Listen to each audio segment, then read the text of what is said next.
Evet, değerli kıymetli takipçilerimiz, izleyicilerimiz, 27. haftanın son maçında Galatasaray Antalyaspor'u kendi seyirci ve sahasında ağırladı. Yine bir sürü tartışmaya açık pozisyonlar, konular havada uçuştu. Yine hakemlerle ilgili bir takım spekülasyonlar, bir takım fauldü, işte atılan dirsekler, verilen yanlış olduğu düşünülen penaltılar, işte gol offside mıydı, değil miydi, offside'ımsı mı, değil mi? Bir sürü konumuz var. Bugün yine konuğum demiyorum, artık iş ortağıyız kendisiyle. Mutlu hocam, iyi akşamlar diliyorum. Nasılsınız, iyi misiniz? Nasıl bir gün geçirdiniz? Nasıl bir maç ortamı, nasıl bir izleminiz oldu? Buradan tüm izleyicilerimize de selamlar. Bizi izlemeye takip edin, bizi izlemeye devam edin. Çok özel demeçlerimiz olacak. İyi akşamlar Barış Hocam. Teşekkür ediyorum. Çok sağ olun. Sizlere de iyi akşamlar olsun. Evet, bugün yoğun bir günle devam ettik. Her zamanki gibi bugün daha farklı günle devam ettik. Hem Galatasaray maçının heyecanı hem kendi özel işlerimiz. Bugünü inanılmaz bir tempoda geçirdim diyebilirim. Maça gelince hocam siz tempo adamısınız. Pres yapmayı seviyorsunuz. Rakip ceza sahasında tempolu ve pres oyunu seven bir hocamızsınız. Buyurunuz. Teşekkürler. Bugünkü maçta aksiyonu bol, pozisyonu bol maç izledik. İlerleyen dakikalarda bunlara yer yer vereceğiz. Hocam aksiyonu bol, tartışması bol bir maç izledik. Tabii hemen daha maçın başında 12. dakikada işte tartışmalı diyelim. Hocam bu penaltı açıkçası var mı yok mu? Böyle ben özetlerini, yani maçın kendisini de izledim. Daha sonrasından özetlerine döndüm. Tatmin olmadım. Başa döndüm. Yine emin olmadım. Tekrar bir daha izledim. Dedim acaba yani hani benim göremediğim bir şey mi var? Hocam bence penaltı blue, yani böyle penaltıdan açıkçası beni tatmin etmeyecek. Yani beni bu penaltı verildiğinde işte böyle bu şekilde bir penaltı olması gerekiyor dedirten bir pozisyon çıkmadı.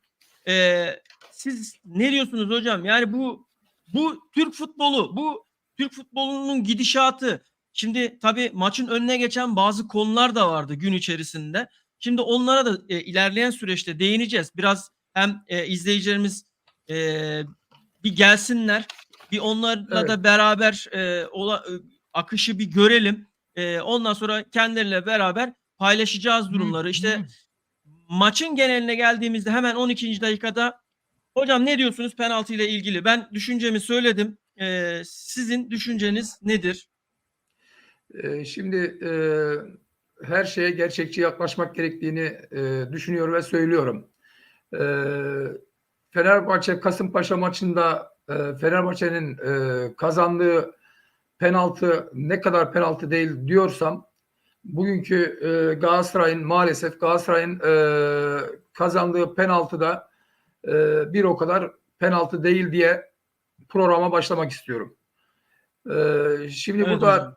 Tete'nin ceza sahası içerisine girdiği anda rakip takım oyuncu topu uzaklaştırma babında, yani topa vurma çabasıyla ayağını havaya kaldırıyor. Ya Evet ancak hocam. şöyle bir durum var. Yani burada rakip futbolcu Tete'nin ayağına dokunup dokunmadığını kamera görüntülerinden tam anlayamadık. Van Tam de Streek anlayamadık. hocam. Van de Evet, Van der Streek. Streek, evet. Van der Evet. Streek, yani Türkçe Streek, Almanca Streek, işte İngilizce falan aynı dile Evet. geldiğimizde hani bunun tabi kelime telaffuzunu falan şimdi izleyicilerimiz, takipçilerimiz bizden sormasınlar hesabını. Van der Streek neyse. Bu futbolcu, evet hocam buyurunuz. Evet, yani Tete'nin ayağına dokunup dokunmadığıyla ilgili tam görüntüleri tam alamadım ben işin açıkçası. Tam göremedim. Yani orada kasti veya kasti olmasına gerek yok. Pozisyonda dokunduğu an tabii penaltı durumu söz konusu. Ancak orada tam bir görüntülere göre dokunduğunu göremedim ben şahsen. Şahsi kanaatim penaltı olmadığı yönünde. Deminki dediğim gibi Fenerbahçe Kasımpaşa maçındaki Fenerbahçe'nin penaltısı ne kadar penaltı değilse Galatasaray'ın penaltısı da o kadar penaltı değil. Açık ve net söylüyorum. Hocam gerçekten tartışmaya inanılmaz açık bir pozisyon. Bu arada tabii pozisyonlara da devam etmeden TikTok hesabımızdan da canlı yayınımızı başlattık. Buradan TikTok'tan bizi izleyen herkese teşekkür ediyoruz. Sağ olun, var olun. Like atmayı, bizi takip etmeyi ve yorum atmayı unutmayın lütfen. Gündemimiz sıcak. Gündeme dair çok özel Galatasaray Antalyaspor maçına dair çok özel yorumlarımız olacak. Yani biz yorumlayacağız. Biz teknik taktik meselelere çok fazla girmeyeceğiz. Biz yorum yapmaya çalışacağız. Teknik taktik meseleler biraz daha böyle üst düzey hocalarımızın falan yapabileceği standartlarda bir şey. Biz yorumlayacağız hocam maçları. Evet. Like atmayı, beğeni yapmayı, bizi takip etmeyi unutmayın lütfen. İyi seyirler diliyorum. Hocam yani Tete dedik, pozisyon dedik. Tete'nin bugünkü yani bir pozisyonu vardı. O da tartışmalı penaltısı. Penaltıya geldiğimiz zaman, baktığımız zaman da o da tartışılacak nitelikte bir penaltı.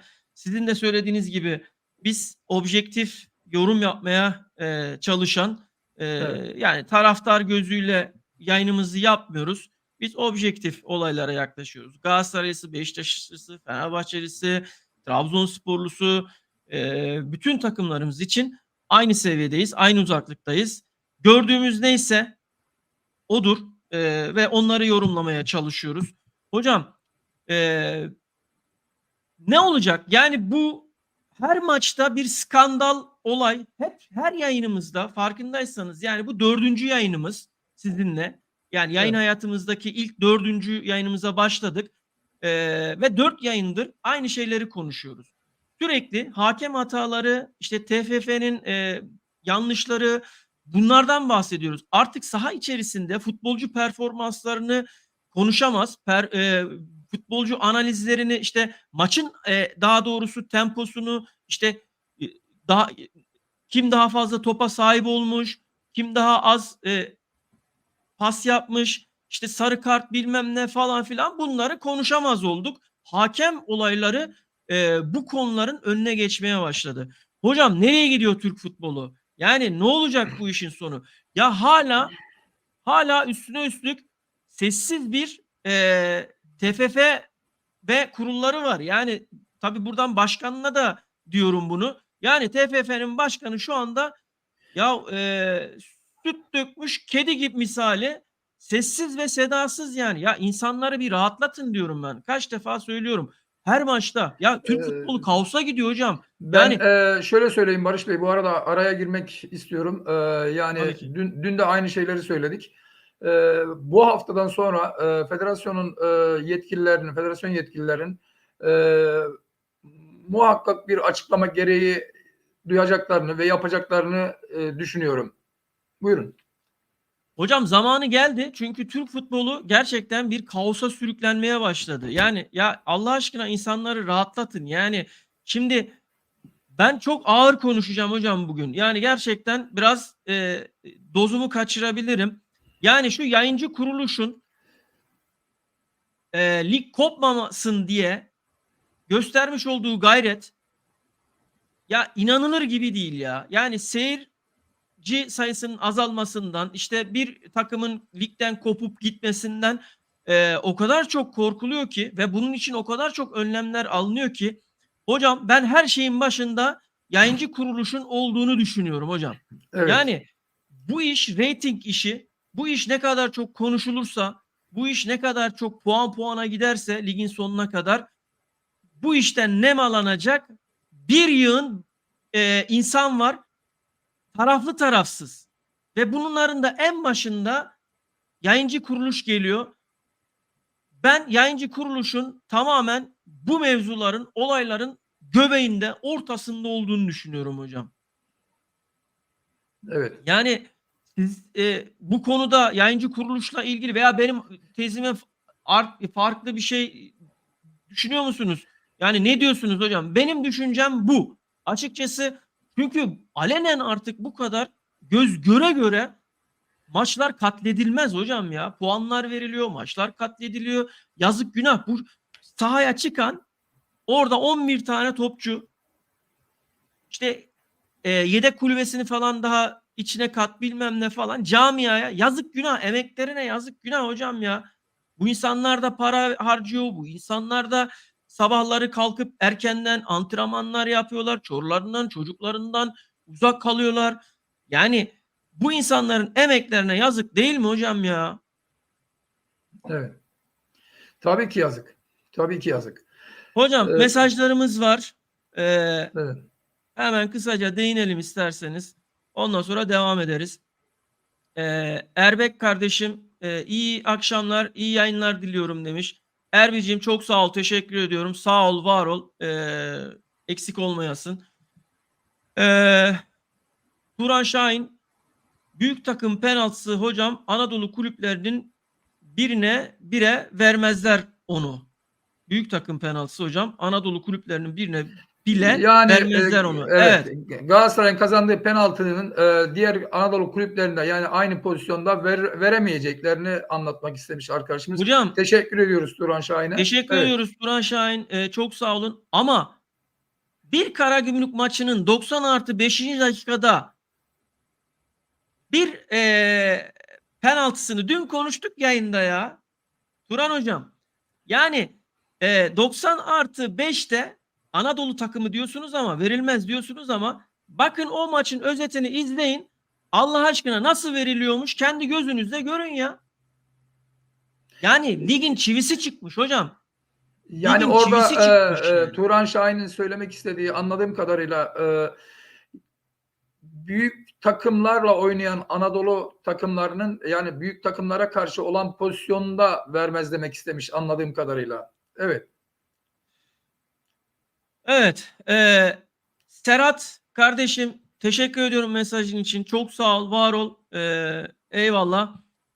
Bütün takımların taraftarları protesto edip maçlara gitmesinler, futbolcular çıkmasınlar. Anca bu şekilde akıllanırlar diyor. Ya Serhat'cığım gene yangın yaptın ha. Maç akşam saatlerinde sen bir yangın yaptın. Hala yangının sönmemiş. Yarın bu konuda seninle konuşuruz. Ya bu tabii içimizdeki şeyler ama tabii futbol hep güzelliklerle güzel oluyor. Güzelliklerle seyir zevki üst seviyeye çıkıyor. Ama ya bakıyoruz yani ne zevk bıraktılar ne bir başka bir şey. Yani inanın maç izlemek yani maçın artık oyuncularına falan bıraktım ya. Hakemleri izliyorum yani. Bütün samimiyetimle söylüyorum. Maçın hakemlerini izliyorum. Yan hakem, orta hakem, yan hakemler, orta hakem işte Varda Marda falan ne karar çıkacak falan. Eyvah diyorum. Aman ha diyorum. Bir pozisyon oldu. Ya diyorum işte offside mı değil mi? Çizgi çekiliyor. 5 dakika sonra çizgi geliyor. Çizgi gelene kadar Atalan Üsküdar'a geçiyor. Ya çizgi çekilecek de gelecek de falan derken adam bir iki gol daha atsa Allah muhafaza gitti yani. Maç gene gitti yani. Arada bir kırmızı kart pozisyonu olsa bilmem ne olsa falan filan maç gene karambollük yani. Ya arkadaşım ya bilmiyorum. Ben Türk futbolunun gerçekten şu an özellikle de hakemler nezdinde ve bu işin merkezinde yayıncı kuruluşunda olduğunu iddia ediyorum ama kanıtlayamıyorum abicim. Yani kanıtlayamıyorum yani. İddia ediyorum ama kanıtlayamıyorum yani. Böyle bir şey rezalet olamaz ya. Teknolojide futbolun içerisinde, her şey futbolun içerisinde ama yok. İşte var kayıtları açıklanacak deniliyor. Var kayıtları açıklansa ne olur, açıklanmasa ne olur? Editlenmiş kayıtları insanlar ne yapsın hocam? Yani editlenen kayıtların gerçekçiliği veya inandırıcılığı sizin nezdinizde ne kadar olur hocam? Siz bu kurumlara güven, yani bizler, yani taraftarlar, insanlar bu kurumlara olan güvenimizi kaybetmişiz ya. Evet. Yani böyle bir şey olamaz yani. Futbolda adalet istiyoruz demiş Serhat kardeşim. İstiyoruz kardeşim. Futbolda da istiyoruz. Her şehirde adalet istiyoruz. Jabo TV iyi yayınlar abi demiş. Jabo TV sağ ol, var ol, teşekkür ediyorum. Eksik olmayasın. Hocam buyurun ekleyin. Siz de ekleyin. Ben bugün sinirliyim. Tarafsız olarak sinirliyim yani. Diğer pozisyonlara falan şimdi ileriki süreçte, dakikalarda geçeceğiz yani. Buyurun hocam. Evet. Şimdi Galatasaray'ın bundan 2 hafta önce Ankara Gücü'yle yapmış olduğu maç sonrası Emre Belezoğlu'nun bir açıklaması vardı. Maç sonu açıklaması. Galatasaray Türkiye Ligi'nde üst düzey futbol oynadığını ve yani güçlerinin yetmediğinden bahsetti. Yani galibiyeti hak ettiğinden bahsetti. Aynı durumu bugün maçtan sonra Sergen Yalçın'a soruldu. Sergen Yalçın o kadar abartılması gerekmediğini, yani normal sıradan bir Galatasaray bulduğunu bahsetti. Yani yenebilir de yenilebilir de bir takım olduğundan bahsetti. Evet hocam. Maça gelince deminki söylediğimiz gibi aksiyonu bol bir maç izledik. İlk yarım saat 30. dakikaya kadar Galatasaray ayağa paslarla gerçekten takımı, maçı iyi domine etti. Yani 30. dakikaya kadar %100 pasla oynadı. Ama 30. dakikadan sonra Antalyaspor sanki Anadolu takımından çıkmış da yani bir anda Anadolu takımından ayrılmış da Avrupa'yı bir takım havasına büründü. Yani hızlı adamlarıyla, yani ileri çıkışlarıyla gerçekten maça ağırlığını koymaya başladı. Her ne kadar penaltı pozisyonuyla Galatasaray öne geçse de bu söylediğimiz durumdan dolayı Antalya beraberliği yakaladı. İlk yarı dediğim gibi 30. dakikasından sonra Antalya kendini göstermeye başladı. Bu tabii ikinci yarıda aynı taktikle oynadılar ve Galatasaray'a zor anlar yaşattılar. Direkten dönen toplar, yani ceza sahasına yapılan ortalarla Galatasaray'a resmen ecel terleri döktürdüler ikinci yarı. Galatasaray'ın da pozisyonları var. Bugünkü maç gerçekten seyre değer bir maçtı.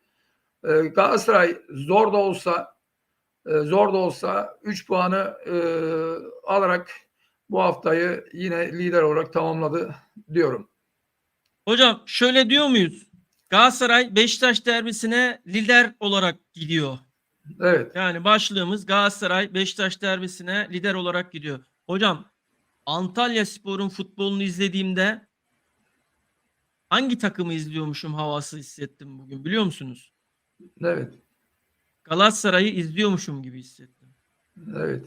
Önde basan, tempolu, birebir adam adama markaj oynayan ve fırsatlar yakalamaya çalışan bir Antalyaspor izledim.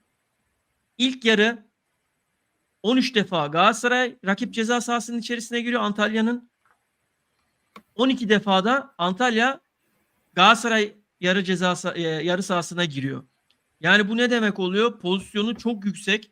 Yani her iki takımda açık oynayan, önde basan, pres yapan, birebir pres yapan, markaj pek şey yoktu ama pres yapan ve geçiş oyunu hızlı oynayan iki takımı izledik. Fakat hocam Galatasaray son 8 günde 3 tane üst düzey maç yaptı.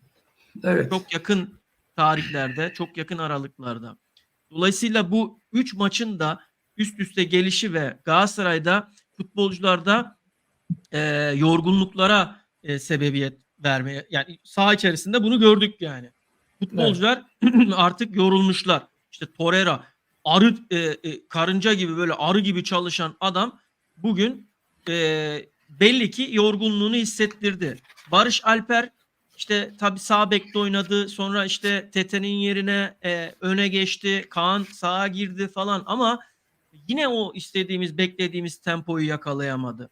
Kerem Demirbay ki Antalyaspor'un atmış olduğu golde Kerem Demirbay'ın orta sahada kaptırdığı top sonrası gelen bir goldü. Yine Van der Streek pozisyonun içerisindeydi. İlk pozisyonda vurdu. Kaleci uzak köşeye. Çok da güzel. Ben o futbolcuyu çok beğendim hocam. Müthiş bir futbolcuymuş. Yani gerçekten bu maç üzerinden 10 üzerinden 9 veriyorum. Harika bir performans sergiledi benim nezdimde. Fakat sonraki topta, havadan gelen topta da Muslera'nın hatası vardı. Yani her ne kadar birinci pozisyonu güzel kurtarmış olsa da Muslera, yemiş olduğu golde de Muslera'nın hatası vardı. Boşa çıktı hocam. Yani boşa çıkan bir Muslera orada o golün yenilmesine bence sebebiyet vermiş. Antalyaspor'un atmış olduğu golde bana göre Muslera'nın hatası vardı. Hocam şimdi Orada hep Muslera, böyle evet. buyurunuz. Yani orada Van der Streek'in sol kanattan ceza sahasına çelen ortaya sert vurması sonucu, yani Muslera topu çeldi. Birinci pozisyonda aynı bölgeden ikinci pozisyonda tekrar orta olunca yetişemedi. Yani topa vuramadı. Sıçradı ama top üzerinden geçti. Akabinde Van der Streek de golü yaptı. İlk pozisyonda yapamadı, ikinci pozisyonda yaptı. Evet. Sonra bir ikili mücadelede Torreira'ya atılan bir dirsek var hocam. Yine bu da Evet, tartışmalı bir konu. o çok Yani önemli bir konu. ya Evet. yani nasıl, hadi orta hakem göremedi. VAR niye çağırmıyorsun kardeşim?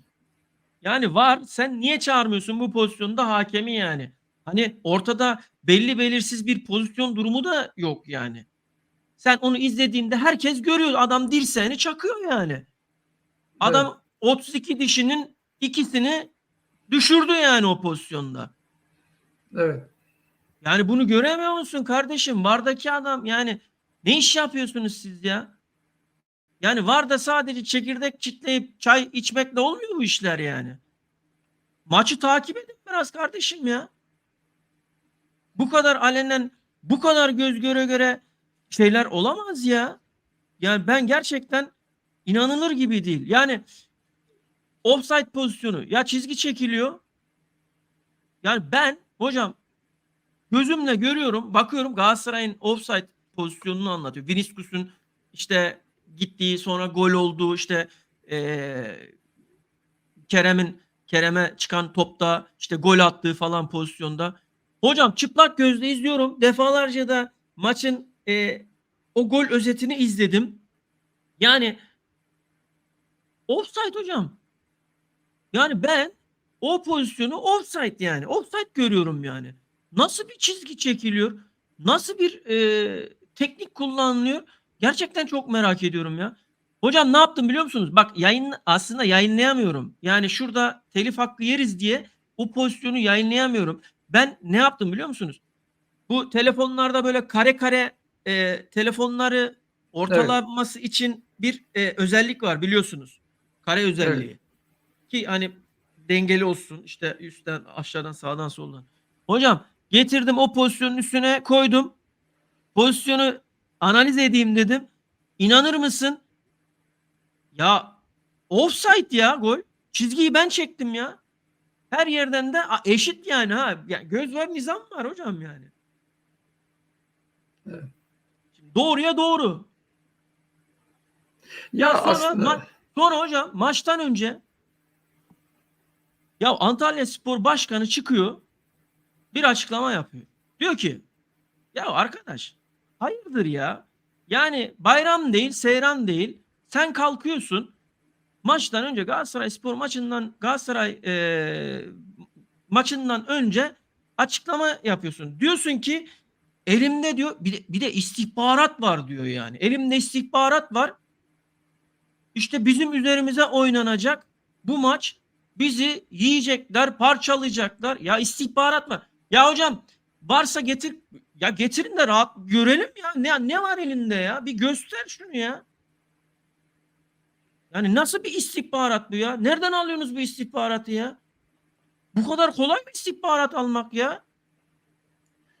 Ben alakası olduğuna inanmıyorum. Kendilerini ön Ya, planda tutmak ya için hocam, evet. hocam ağzı olan başkan konuşmaya başladı ya. Evet. Herkes her maçta bir şey konuşuyor ya. Bu bitmeyecek ha. Lig sonuna kadar bitmeyecek. Ha, lig bitecek. Şampiyon belli olacak. İşte kupalar kalkacak. Bir iki ha hu işte oynanacak castık custuk falan filan. Ondan sonra ertesi gün şöyle bir futbolcu tatil yapacak. 2 hafta 3 hafta falan neyse. Ondan sonra her şey unutulacak. Ondan sonra tekrardan yeniden bir daha böyle bir şeye geçilecek. İşte transferler onlar bunlar falan filan derken ya bunları yapmayın. Gerek yok. Yani maça 7 saat kalmış. Maça 7 saat kalmış. TFF Icardi'nin cezasını onaylıyor.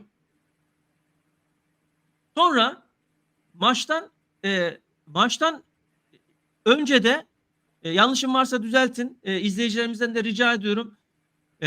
Maçtan önce de açıklanan ilk 11'lerde Icardi yok.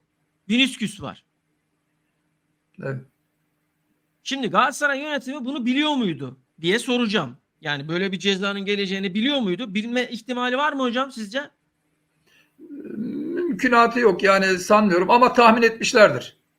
Yani Ben onu şöyle açıklıyorum öngörüde hocam. bulunmuşlardır yani evet. Tamam. Ben onu şöyle görüyorum. Oraya o ismin konmamasının sebebi Galatasaray Kulübü'nün ve Icardi'nin 48 saat içerisinde itiraz etme hakkı olduğu için, yani itiraz hakkı. Çünkü şu an nasıl söyleyeyim? Denetimli serbestlikte yani adam. Öyle düşün yani. Tamam mı? Adam denetimli serbestlikte ve itiraz hakkı var. İtiraz etti işte ne oldu? Oldu olmadı falan filan neyse.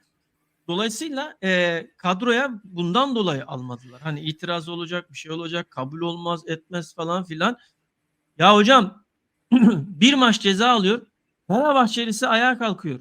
Beşiktaşlısı, şimdi haftaya Beşiktaş maçı var ya şimdi. Hani daha fazla ceza bekleniyordu. Beşiktaşlısı ayaklanmış. Vay efendim siz işte şöyledir böyledir. Ya biz hangi ülkede yaşıyoruz biliyor musunuz? Melo'nun bir tweet'i retweet yaptı diye ceza aldığı bir ülkede yaşıyoruz hocam ya. Yani futbol anlamında söylüyorum. Yanlış anlaşılmasın ne olur. Hani izleyicilerimiz arasında da söylüyorum. Yani böyle bir futbol camiasının içerisinde yaşıyoruz yani. Ya olacak şey değil hocam. Yani bir tweet retweet yani tekrardan yayınlamak yayınlamayla bir futbolcu ceza alır mı hocam ya? Buyurun hocam. Evet, en sondan başlayalım. Icardi'nin konusunu e, ben e, en son ne zaman söylemiştik? Fenerbahçe maçında Evet hocam. bahsetmiştik. Yani buradaki tribünden çekilen bir görüntüyle montaj olduğu iddia edilen görüntülerle federasyonun Icardi'ye çok büyük bir ceza vereceğini düşünmüyordum ben işin açıkçası. Evet Hatta siz dün size yayınımızda söylediniz hocam. evet yayında da Dediniz böyle söyledim böyle. yani. Evet. Yani bunun abartmaya gerek olmadığını yani verseler bile bir maç ceza verebileceklerinden bahsettim. Yani şimdi rakip takımlar istiyorlar ki yani rakibimiz olan takım yani en klas futbolcusu 3-5 maç ceza alsın. İşte diğer takımlara karşı oynayamasınlar. İşte e, puan kaybı yaşasınlar diye böyle açıklamalarda bulunuyorlar veya istekte bulunuyorlar. Yani federasyonun burada doğru karar verdiğini düşünüyorum ben işin açıkçası. Yani bir başka takımda olsa aynı şeyleri dile getirirdik yani. Hocam ya şöyle şimdi bu arada tabii notlarıma falan da bakıyorum ben. Şimdi işte Icardi diyoruz. Icardi'nin cezası diyoruz. O diyoruz, bu diyoruz falan. Şimdi Okan Hoca'nın da bugün bu maçta ölüsü sahada olsa bile yeter dediği bir Icardi'yi neden çıkarmadığını bir kez daha görmüş olduk hocam. Yani Evet. ya Zaha giriyor. Zaha'dan önce şöyle söyleyeyim Barış Bey. Yani Icardi'nin yerinde oynayan Vinicius yani eline gelen bu şansı değerlendiremedi diye Ya düşünüyorum. daha nasıl bir şans yakalayıp da değerlendirecek? Yani tabii ki şimdi e, kendisine gelen toplarda yani diyebilirim yani bir kafa vuruşu var. Onun haricinde hiçbirinde başarılı olamadı yani. Sadece rakibe karşı işte pres gücünü kullanaraktan rakibi e, kullandı yani. Hepsi bu. Yani şansını değerlendiremedi kısaca Vinicius. Yani Zaha Evet. zaten bildiğimiz Zaha her zamanki gibi. Yani onun girmesi de yani Zaha zaten şimdi şöyle söylemek gerekir. Yani forvetle santrofor farklı şeyler. Yani şimdi Tabii. Zaha santrofor mu forvet mi? Ve Vinicius girdi, çıktı Zaha girdi. Yani Zaha'nın 9 numara konseptinde oynayacak bir futbolcu olduğunu düşünmüyorum ben. Tamam kanatta oynayabilir veya orta sahadan ileriye dönük oynayabilir ama santrofor oynayabileceğini düşünmüyorum. Hocam Zaha kendisini en rahat hissettiği e, pozisyon sol kanat hocam. Yani sol ön. Evet. Oradan sağda bile yapamıyor. Yani sağ bekte sağ kanatta bile yapamıyor. Evet. Forvet'te de evet Okan Hoca denedi. Aslında Premier Lig'de bundan önceki takımında falan dönem dönem Forvet'te de oynadı. Yani orada da golleri var. Benim yanlış hatırlamıyorsam hocam baktım özellikle geçenlerde 20'ye yakın golü var Zaha'nın. Yani Premier Lig'de forvet oynadığı süreçte dönemde. Golcü özelliği de var ama burada tabii bir Icardi varken kalkıp Zaha'yı da forvette hoca oynatmaz. Yani oynatmıyor da şöyle de oynatmıyor hocam. Şimdi Icardi gol yani skora katkı yaptığı gibi kilidi açan oyuncu da oluyor maç içerisinde. Nasıl kilidi açan oyuncu oluyor? Orta sahaya gelip Evet. takım arkadaşlarına pas trafiği de yapan bir oyuncu aynı zamanda. Yani bunu son maçlarda gördük yani. Dolayısıyla e, böyle bir özelliğe sahip olan futbolcunun şu an mevcut Galatasaray kadrosunun içerisinde Icardi'yi kesebilecek herhangi bir oyuncunun olduğunu düşünmüyorum yani. Böyle bir şu anda yok. E, yani Tete'yi konuşmak istiyorum. Tete ilk yarıda yani oyundan daha doğrusu çıkana kadar rakip ceza sahasında Antalyaspor'un ceza sahasında topla 3 kere buluşmuş hocam. Ya bu kadar mı insan bir penaltının pozisyonunun içinde var. Onun dışında bir de 2 tane pozisyonda ceza sahasına girmiş. Ya bence bir an önce sezon sonu değerini buldu bulmadı. Hani 3-5'ine bakmadan gözünün yaşına bakmadan bu futbolcuların maaşından en azından Galatasaray Kulübü'nün kurtulması lazım. Bu arada bugün e, kulağıma bir şey geldi. Onu da şuraya not alayım da birazdan söyleyeyim. Arkadaşlar, izleyicilerimiz de biraz merak etsinler. Şöyle yazacağım hocam. Ee,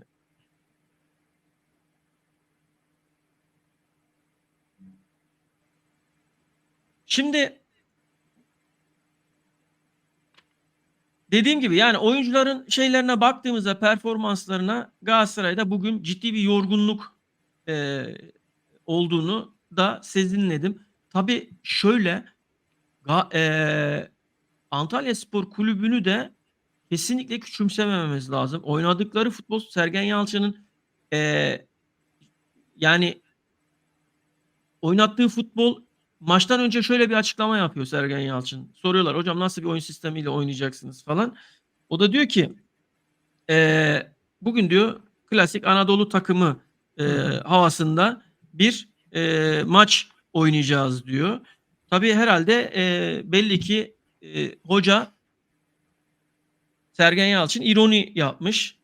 Gerçekten ben Antalyaspor takımını Galatasaray'ın Galatasaray takımıymış gibi. Yani Galatasaray kendiyle oynuyor yani. Galatasaray kendisiyle mücadele ediyormuş gibi falan gördüm yani. E, ve Van de Streek inanılmaz beğendim. Müthiş beğendim. Kalecilerini çok çok müthiş beğendim. Şöyle bakacağım bu arada. Evet. Helton hocam.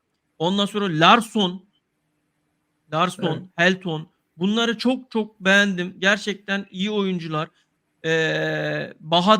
Bahadır iyi iş çıkardı. Bahadır da iyi iş çıkardı. Ya şimdi baktığımızda bak kaç tane isim saydım hocam. Bir Ayrıca takımda ayrıca Anadolu ben takımında. ayrıca ben bir isim söyleyeyim. Buyurunuz hocam. Ufuk sahanın en çok koşan ismiydi. Bu Aynen öyle. Galatasaray'da dahil. Ayrıca Erdoğan'ın bugünkü oyunu da gayet başarılı buldum ben. Metin Bey sağ olsun, iyi akşamlar diliyoruz kendisine de. Her akşam müdavimlerimizden oldu kendisi de. Sağ olsun, var Evet. olsun. Bizleri eksik bırakmıyor Metin Bey. Demiş ki iyi yayınlar diliyorum. Teşekkür ediyoruz tekrardan, sağ olun. Antalyaspor şampiyonluğa oynayan bir takımın on binlerce taraftarı önünde cesurca bir futbol sergiledi. Galatasaray ceza sahasına girişte pek zorlanmadı. Galatasaray defansı alarm veriyor diyor. Valla bence Nelson'un falan çok kritik birkaç, özellikle bir kaydı bir pozisyon vardı ilk yarıda. Böyle sanırsam Veysel mi vurdu? Şu an tam hatırlayamıyorum ama böyle bir kaydı falan. Yani Galatasaray'ın defansından ziyade Metin Bey, az önce söyledik zaten yayın akışı içerisinde. Oyuncuların genelinde bir yorgunluk var. Yani 8 günde 3 tane kritik maç. Bir tanesi Evet. UEFA nezdinde olmak üzere çok tempolu bir maç trafiği yaptılar. Dolayısıyla burada bir mental olarak da fizik olarak da takımın artık yavaş yavaş, hani bu maç nezdi için konuşuyorum. Ha, bundan sonra artık bütün şeye girecektir illaki. E, Yorulduğunu hissettik, gördük. Yani Sergen Yalçın takımı, Antalyaspor takımını güzel bir oyun sistemiyle oynattı. Gerçekten sistem. Yani bir Anadolu takımı değil de sanki böyle Galatasaray, Beşiktaş, Fenerbahçe e, ayarında bir takım haline getirip sistem takımı yapmış yani. Kendisini de buradan gerçekten tebrik ediyorum. Fakat Nuri Şahin'e de değinmeden edemeyeceğim hocam. Evet. Nuri Şahin'in de bu takımda Emeği hakkı inanılmaz var. emeği, Evet. hakkı var. Evet. Gerçekten yani Antalyaspor takımını bu seviyelere taşıdı, getirdi. Çok emekleri oldu. Şimdi de zaten Dortmund'da yardımcı antrenörlük olarak teknik ekipte devam ediyor. Muhtemelen seneye veya bir sonraki sene duruma göre falan bakılacak. Nuri Yal, Şahin evet. Yalnız Dortmund. evet, bu hafta Dortmund'da kendi sahasında Hoffenheim'a 3-2 mağlup oldu. Benim takip ettiğim maçlardan da Evet. Nuri Şahin adına da üzüldüm gerçekten yani. Yani önü açılıyor bu arada hocam. Nuri Şahin de önü açılıyor. Evet, tamam, üzüldük ama tabii bu tarz mağlubiyetlerde Nuri Şahin'in Evet. şansının artmasına sebep oluyor. Önü açılıyor. Böyle de bakılabilir. E, Yani maç çok çekişmeli geçti. Fakat gerçekten e, penaltı pozisyonu ve golden önceki offside pozisyonu yani maça damga vurdu yine maalesef. Bizleri yine üzdü. Buyurun hocam. Hep beni konuşturuyorsunuz hocam ya. Hiç böyle Evet. buyurunuz. Yani burada maç sonu istatistiğine bakacak olursak toplam Evet oynama hocam. oranlarına Galatasaray %53'e %47 gibi bir rakam ortaya çıkmış. Yani bu aradaki cüzi miktardaki oran yani önemli bir şey değil. Yani bu maçın başa baş bir oyunla geçtiğini anlatıyor. Yani deminki dediğim gibi Galatasaray ilk yarı 30. dakika kadar gayet güzeldi. Ancak ondan sonra koptu. Maçtan koptu. Antalyaspor'da ağırlığını hissettirdi. Öylelikle bu maç Galatasaray zor da olsa kazandı. Toplam şutlara baktığımızda Antalyaspor Galatasaray'a göre bir şut fazla kullanmış. 14'e 15. İsabetli şutla tabii Galatasaray büyük takım olma avantajını kullanmış. 14 şutun 8'i isabetli şut olarak kayda geçmiş. Antalyaspor'un ise 15 şutun 4'ü isabetli olmuş. Bütün bunların içerisinde değerlendirdiğimiz vakit bu isabetli şutlarla birlikte Galatasaray'ın gol beklenti oranı da tabii haliyle yükselmiş. 3.38'i görmüş. Antalyaspor ise 1'de kalmış yani. Durum böyle. Hocam maç evet çok güzel, iyi tempolu geçti diyoruz ama pozisyonlar gerçekten, yani bizim de yayınlarda ne konuşacağımızı artık, yani hani pozisyon konuşmak bir yana, yani artık şu tartışmaları yani gün yüzüne birileri çıkartsın artık. Yani bunlar, bu işin aslı nedir? Hocam ben Galatasaray yani performanslara baktığımızda Derrick Kön geleli daha şurada ayağının tozuyla diyoruz ya hocam. Evet. Yine bir Antalyaspor maçında muhteşem bir oyun sergiledi. Yani özellikle ikinci yarıda ben hani birinci yarıda çok fazla öne çıkamadı. Van de Streek çok bastırdı o kanattan. Yani çok fazla hücuma gitti. Dolayısıyla atletikliğini, çevikliğini ilk yarı üzerinden gösteremedi. Fakat ikinci yarıda müthiş bir tempo yakaladı yine. Tabii bir penaltıya sebep yani penaltı kazandırdı takımına.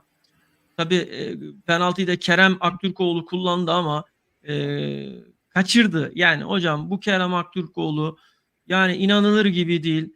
Kendi seyircisinin önünde yine e, yani ne oluyor Keremcim ya, ne oluyor? Biraz yani gerçekten mentalde mi sıkıntın var? Ee, bilemiyorum. Yani bir an önce kendini düzelt. Bizim sana ihtiyacımız var. Ee, dolayısıyla ee, takımın sana ihtiyacı var. Arkadaşların sana ihtiyacı var. Tempon iyi. Mücadelen iyi. Fakat şu son vuruş noktalarında kendini biraz daha geliştirmen lazım. Hocam Okan Hoca e, Mertens'in yerine çok fazla denemişti Kerem'i. Forvet arkası denemişti. Yani bir türlü böyle orada istediği verimi veremedi Kerem. Şimdi adam sprinter adam. Teknik çok fazla yok ama topu alacak, boş alanda koşacak. Böyle bir özellikte birisi. Yani kalkıp Koşu deyince demin Antalyaspor'un futbolcusu Ufuk Akgül'ün sahanın en çok koşanı olduğunu söylemiştim. Galatasaray'dan evet ise hocam. yani iki Kerem bugünkü maçta Kerem Demirbay Kerem Aktürkoğlu'na göre cüzi miktarda olsa da biraz daha fazla koşmuş. Ama şu an Galatasaray'ın en çok bugünkü maçta en çok koşan iki futbolcusu Kerem Demirbay'la Kerem Aktürkoğlu. Yani tamam Kerem Aktürkoğlu'nu eleştirdiğimiz yerler ve zamanlarda oluyor, durumlarda oluyor. Ancak bugünkü maçta da koştu, koşmadı değil yani. Gerçekten mücadele etti. Ancak işte şanssızlığı penaltıyı direğe vurması oldu yani. Burada tabii ikinci attığı golden sonra da Icardi'nin cezası nedeniyle Evet. oynamamasından dolayı da golünü Icardi'ye hediye etmiş oldu. Evet. Evet. 2023-2024 sezonunda 14 gol 7 asist hocam. Kerem Aktürkoğlu. Yani ne kadar Evet. eleştirsek de, ne kadar Tabii.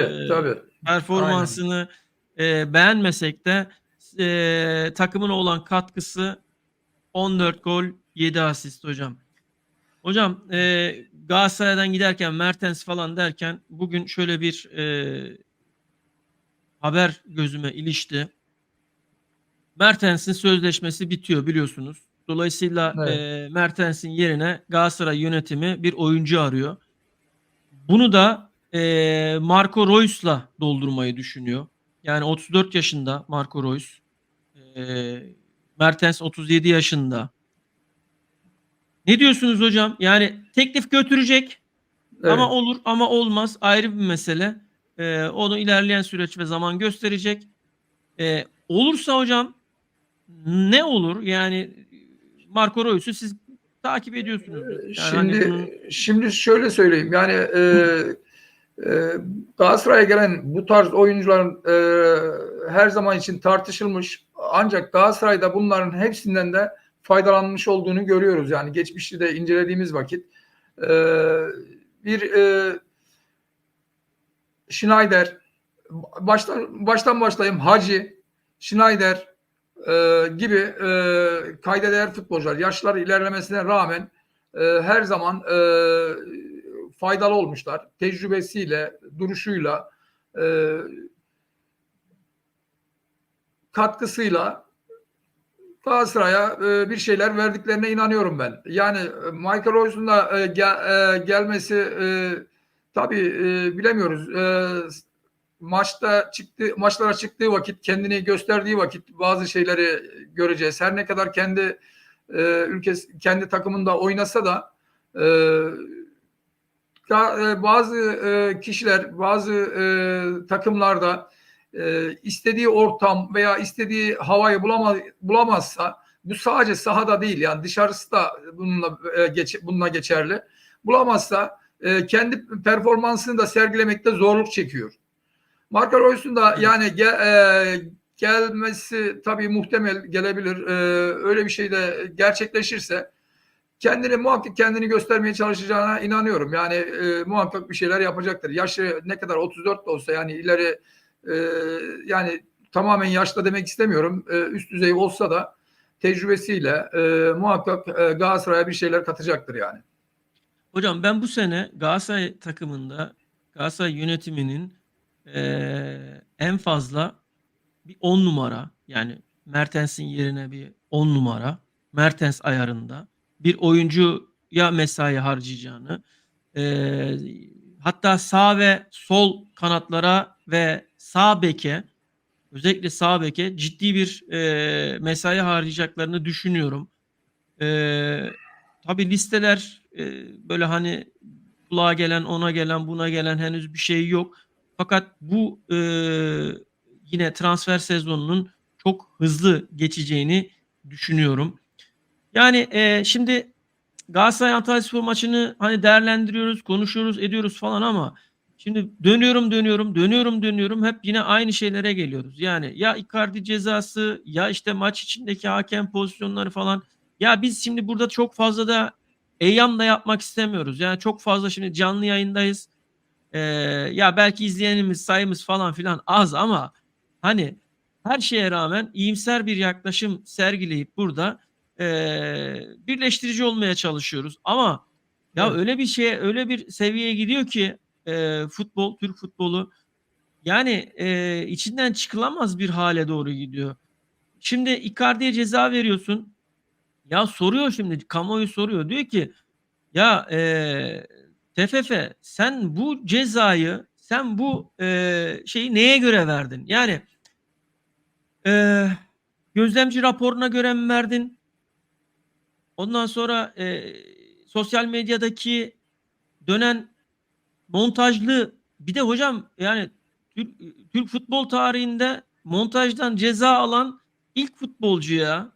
Yani montaj videodan, yani montaj olduğu Özür iddia diliyorum edilen. Barış Bey. Özür diliyorum. Araya girmek istiyorum. Yani federasyonun bu konuyla ilgili yapmış olduğu herhangi bir açıklama, yazılı açıklama var mı ekrana getirebileceğimiz? Hemen var hocam. Hemen getiriyorum. Evet. Burada şöyle aldım hocam. Evet, çok güzel. Teşekkürler. Buyurunuz hocam. Rica ederim. Şimdi ben okuyayım hocam isterseniz size. Evet. TFF Tahkim Kurulu 26 Şubat 2024 günü 12 sayılı toplantısında gündemindeki dosyayı inceleyerek aşağıdaki kararı almıştır diyor. İşte şeyini saymıyorum. Şimdi detaya girmiyorum, orada bir falan filan, onlara girmiyorum. Galatasaray AŞ'nin Mauro Emanuel Icardi ile ilgili PFDK'nın 26 02 2024 tarih ve 2023 2024 842 K falan filan, oralara girmeyelim, bizi aşar oraları. Kararına itirazı incelendi. Bak şimdi Yani itirazı Galatasaray incelendi. itiraz etmiş. Etti. Evet. Evet. Yapılan müzakere neticesinde Galatasaray AŞ'nin futbolcusu uzatmıyorum şeyi. Icardi'nin rakip takım taraftarlarına yönelik hakareti nedeniyle PDT'nin 41/1A işte ve 35/4 maddeleri uyarınca ve PDT'nin 12. maddesinin uygulanması suretiyle verilen bir resmi müsabakadan men ve 19.500 TL para cezasına yönelik itirazın kısmen kabulü ile sübut bulunan ihlalinin FDT'nin 36. maddesi ile düzenlenen sportmenliğe aykırı hareket ihlalin niteliğinde olduğu anlaşıldığından PDT'nin 36 ve 35. 4 maddeleri uyarınca iki resmi müsabakadan men ve 39.000 TL para cezası ile cezalandırılmasına eylemini haksız tahrik altında işlemiş olduğu anlaşıldığından vay arkadaş ya PDT'nin 12. maddesinin uygulanması neticesinde bir resmi müsabakadan men ve 19.500 TL zaten siyah punkteyle asıl bizim almamız gereken orası 19.500 TL para cezası şeklinde PFDK'nın kararını düzeltilerek onanmasına bir üyenin sübut, iki üyenin cezanın tayini yönünden karşı oyuyla oy çokluğu ile karar verilmiştir. Sübut ne demek hocam? Sabit. Sabit. Yani Evet. iki üyenin cezanın tayini yönünden karşı oyuyla demiş hocam. Hocam size bırakıyorum yorumu. Evet, kabul etmemişler. Yani böyle bir olayın olurluğunu kabul etmemişler yani. Bu yönde de karar çıktığı için bir kişi yani tarafsız kalmış. İki kişi karşı çıkmış. Böylelikle oy çokluğu kararı verilmiş. Yani oy çokluğu kararıyla da 2 maç ve 39.000 lira yerine 1 maç ve 19.000 lira para cezasına çarptırılmış. Evet, hocam bu arada hani Mustafa Taşyürek üstadım bizi izlediği için kendisine çok teşekkür ediyorum. Bize iyi yayınlar dilemiş. Teşekkürler üstad. Penaltı değil. İkinci offside demiş. evet Penaltı. Mustafa O biliyor ne kardeşimize diyor. evet Mustafa kardeşimize teşekkür Penaltı ediyoruz. vardır. Teşekkür ediyoruz. Penaltı değil. İkinci gol offside. Doğru. Yani ona da kısmen katılıyoruz ama dediğimiz gibi o incelenmesi gereken yani bu konuyla ilgili kişilerin daha iyi karar vereceklerini düşünüyorum yani. Ama penaltı konusunda da gerçekten penaltı olmadığını bizler de yayının başında belirttik zaten. Tabii Evet. biz tarafsızlığımızı hemen yayın başında, yayın başlar başlamaz gösterdik. Evet. Yani bizim için rengin yani hangi takım olduğunun bir önemi yok. Biz burada tarafsız ne görüyorsak adil bir şekilde yayınlarımızda dile getiriyoruz ve dile getireceğiz. Adil olacağız. Neyse onu yapacağız. Ama tabii bazı şeyleri de konuşurken, söylerken de çok fazla az önce dediğim gibi hani eyyam falan yapmadan üslubunca anlatmaya, ifade etmeye çalışacağız. Hocam siz bu konuyla ilgili başka söylemek istediğiniz bir şey var mı? Pozisyonlarla ilgili, Icardi'nin konusuyla ilgili mi? Hocam şöyle bir genel bu maçın siz analizini çok böyle siz bu maçı özellikle çok iyi izlediniz. Notlar aldınız. Şöyle bir anlatın. Yani neler geçti? Anlatmadığınız veya anlatmak istediğiniz şeyler falan var mı maça dair? Çünkü bugün biraz da yayınımızı çok fazla uzatmayalım. Şöyle bir yani çok biz de hep öyle diyoruz da yayın akışına gidiyoruz, takılıyoruz. Yarınla ilgili de bir dinlenelim hocam. Yarın şey yapmayalım, yayın yapmayalım isterseniz, dilerseniz. Evet, mantıklı.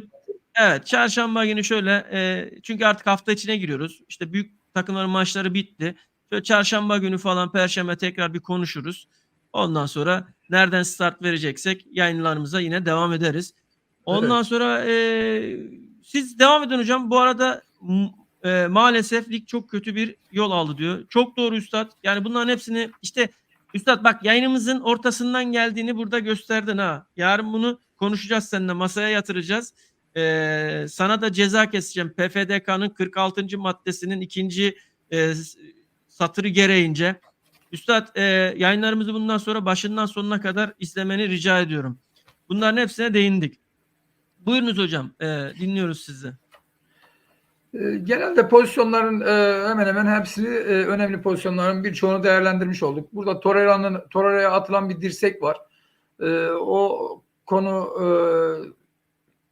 yani gündeme getirilebilir. Yani orada rakip futbolcunun gerçekten çok şiddetli bir dirseği, yani kasten gibi yani bir dirseği mevcut. Onda bırakın sarı kartı, kırmızı kart bile çıkabilirdi yani. Hakem kendi takdirini o yönde kullandı. Onun haricinde genelde direkten dönen şutlar var. Kerem'in penaltısı da dahil. Maç güzel geçti. Yani genel anlamda izlediğimiz vakit güzel geçti. Tempolu geçti. Zor da olsa Galatasaray kazanmayı bildi. Durum böyle.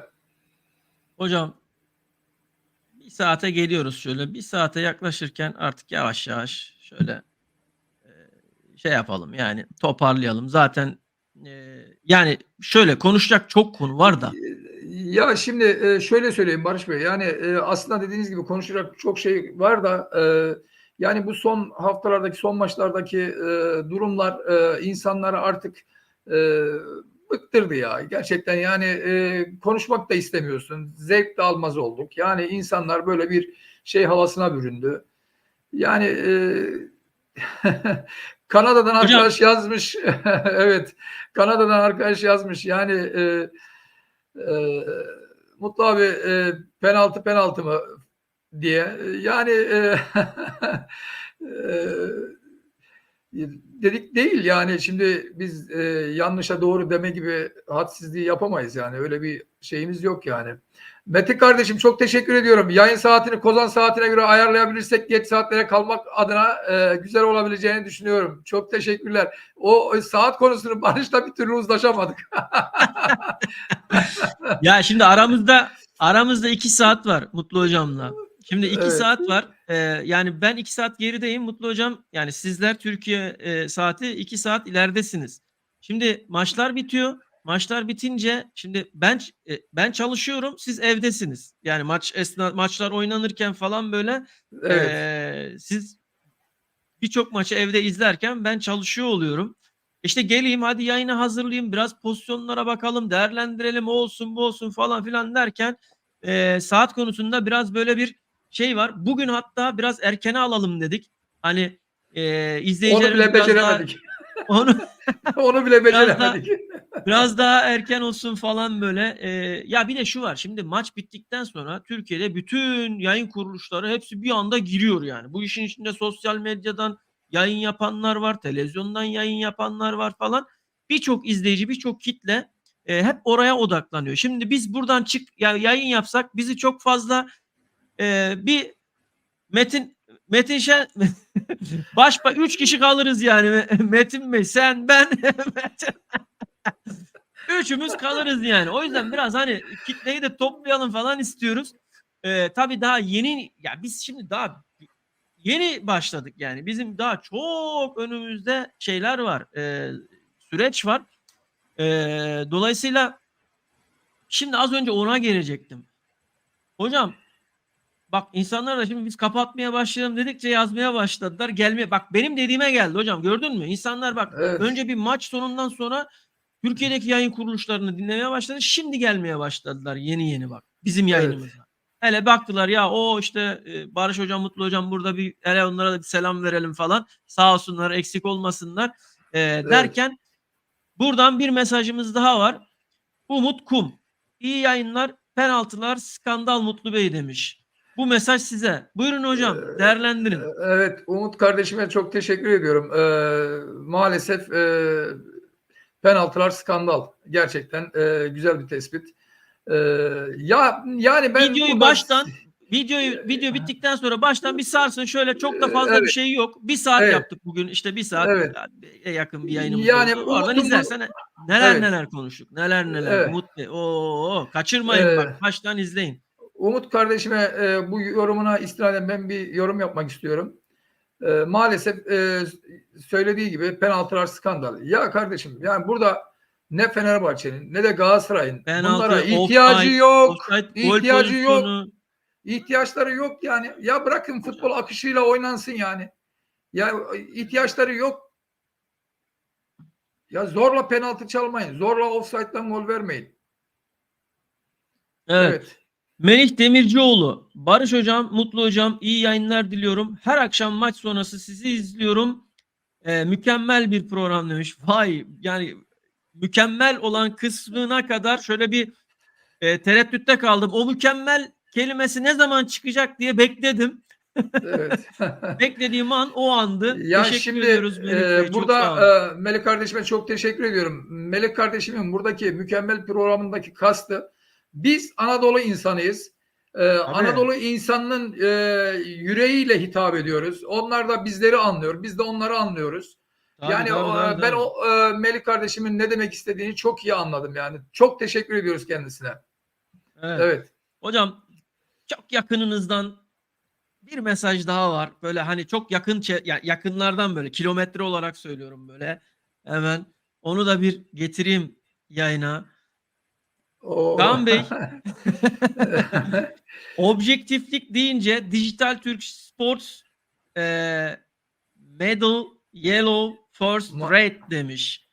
Vay e, vay vay. Ya ben böyle okuyorum. Siz oradan ne okuyorsunuz hocam? Madalya sarı, birinci kırmızı şeklinde çıkmış yani. Evet. Evet.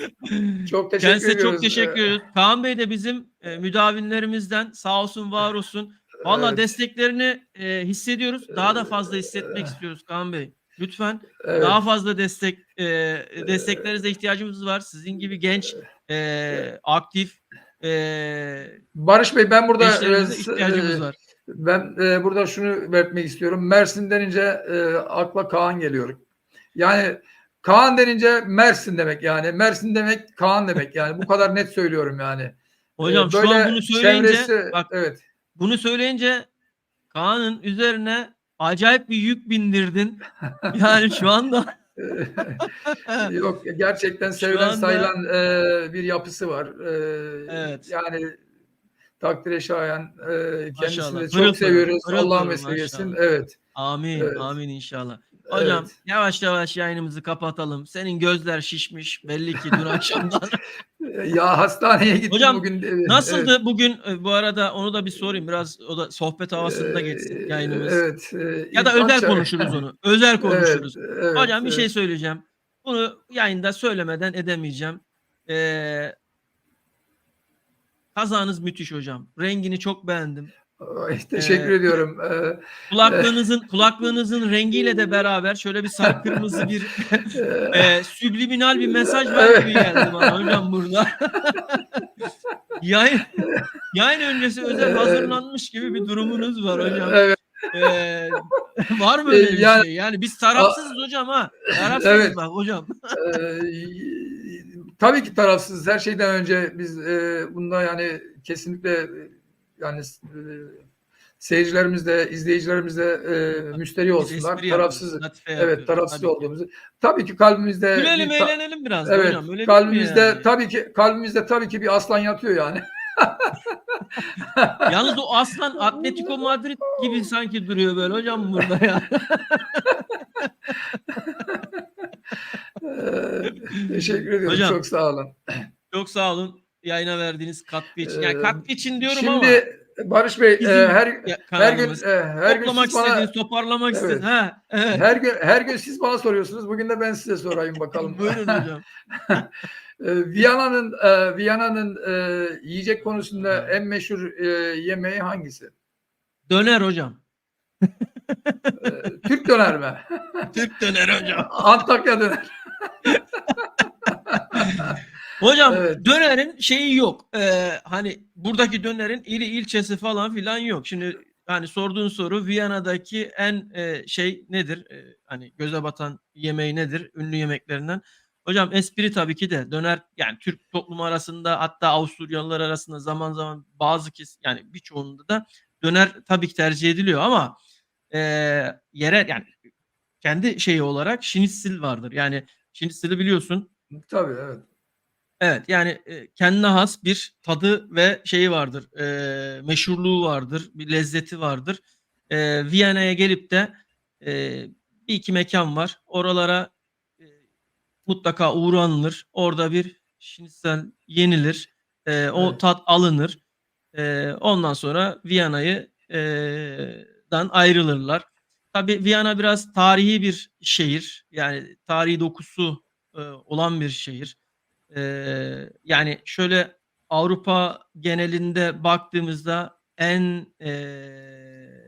rahat yaşanabilecek şehirlerden bir tanesi. Yaşam standartları açısından da söylüyorum. Seviyorum. Artık sanki buralı olduk gibi falan ama yani Evet. kalbimiz, gönlümüz illaki yine, Bir soru daha Türkiye. soracağım. Evet. Buyurun hocam. Türklerin ayak izleri Viyana'da hissediliyor mu?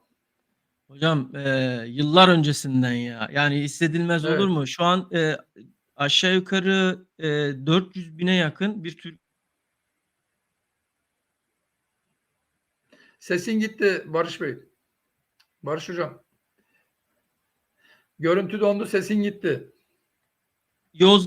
Yozgatlı hemşeri Evet. Türk hemşerilerimiz Evet.